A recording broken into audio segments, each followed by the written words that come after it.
Hello, my champions. I am instrucko Piyali, and I'm here again with another fun lesson. The name of the lesson is The Happy Pond. This lesson is going to make us conscious about our behavior with others, how it should be. Can it leave an everlasting impact on anybody? We'll find out in this lesson. So let's begin. It was the rainy season, and the two ponds in the big garden were teeming with life. The tall grass grew around the ponds. The cattails swayed in the gentle breeze. The shoals of fish swam. The tadpoles made ripples in the water, and the frogs croaked. Okay, that really looks like a happy pond. In this lesson, we are talking about rainy season. Do you know what are the different seasons that we have here? Well, you must be knowing. Out of that, which is your favorite season? Is it rainy, summer, winter, autumn, or spring? Let me know. But here in this garden, we see there are two ponds, and it is all teeming with life. What do we mean by teeming? It is full of life. Full of life means a lot of creature lives in and around the pond.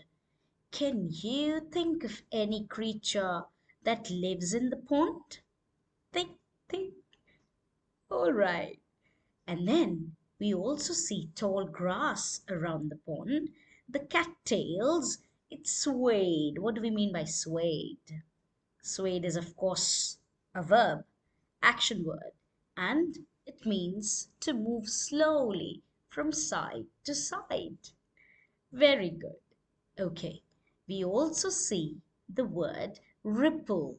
What does that? What does ripples mean?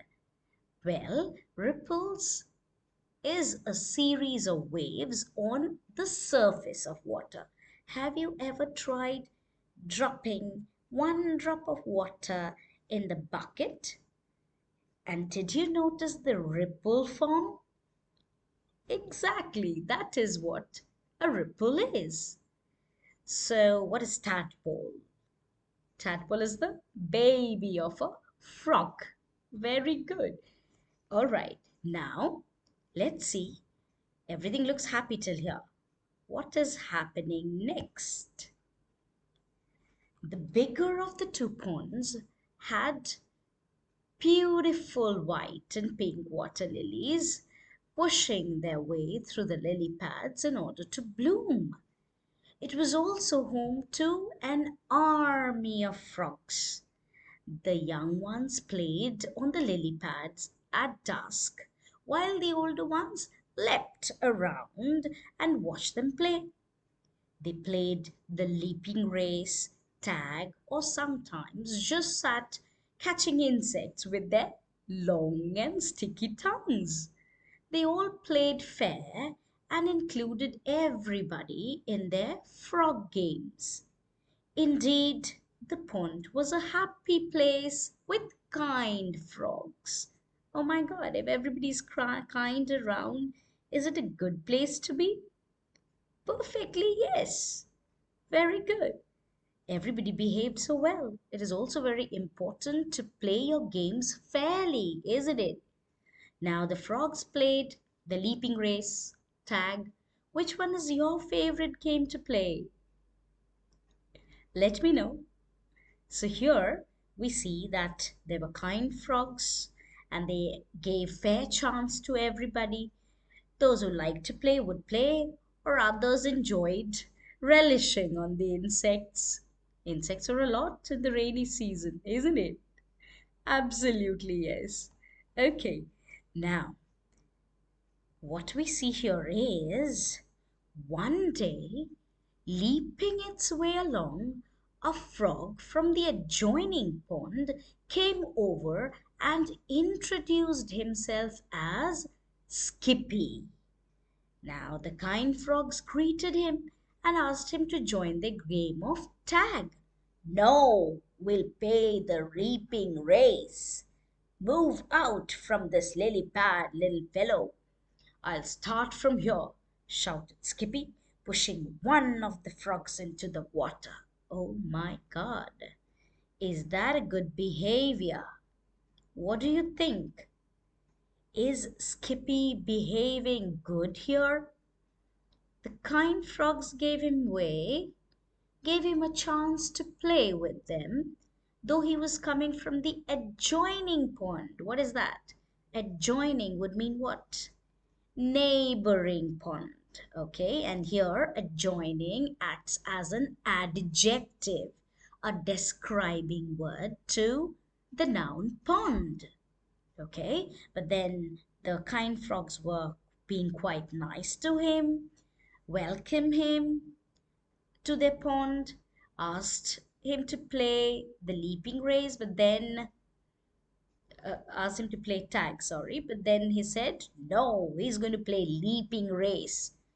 And not only that, he, after all being rude, he even pushed a frog into the water. Is this a right gesture? I would like you to think about it. If you were in the place of the kind frogs, would you tell something to the Skippy? Would you give Skippy a piece of advice? What would it be?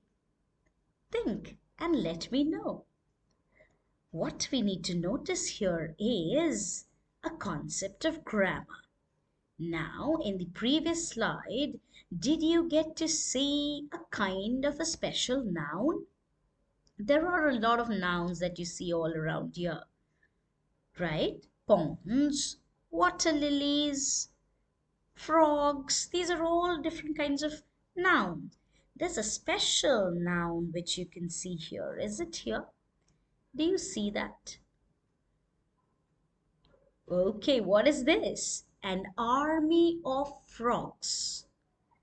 Not only that, we read another such noun in the first slide, which said, can you spot that anywhere here? Shoals of fish. What kind of noun is this? Well, these are collective nouns. Very good. What are collective nouns? Collective nouns are kind of nouns which can have people, animals, or things in a group of one. But the question is collective noun singular or plural? Oh my God, that is a confusing question. What should be the answer? Well, let me tell you, collective noun can be considered both as singular and plural. But there are some rules to it. What does it say? Basically, if you look at the US English, collective noun is granted as a single unit. Okay? But then the UK English can be a little flexible with it. It can grant collective noun as both singular or plural. But if we go by the American English, we'll find that there are a few rules to the collective noun. It says that we should always use a singular verb and a singular plural when we are treating collective noun as a single unit. And we should always use a plural verb and a plural pronoun when we are treating collective noun as a group of individuals. Okay, let me show you a group of collective nouns that I have for you. Look at this. This shows you a list of a few collective nouns. So how do we use this? These are all singular, all collective nouns that are treated singular. For example, if we take the first one, a cast of actors. We can make a sentence treating a cast as singular and say, the cast has gone home. So we've treated caste as a singular unit, a single unit. If we take this example where we talk about a batch of cakes, we can make a sentence as a batch of cakes is baked. So we are treating a batch as a single unit. But when do we treat collective noun as plural? There are some collective nouns which are always plural. What are those? Let me show you. Like you see here, the police were summoned. You can never say the police is summoned because here police is what we're treating as individuals, a group of individuals. Okay? The next one, as you see, the cattle are resting. It is never the cattle is resting. So it goes with people, poultry. These are all collective nouns that are treated as individuals in plurals. Okay, let me keep it till here. So, in the next class that we meet, let me know about the different singular and plural collective noun that you have gathered for yourself. And also think, if you were a part of the kind frogs, how would you treat Skippy? Till then, see you in the next time. Bye bye.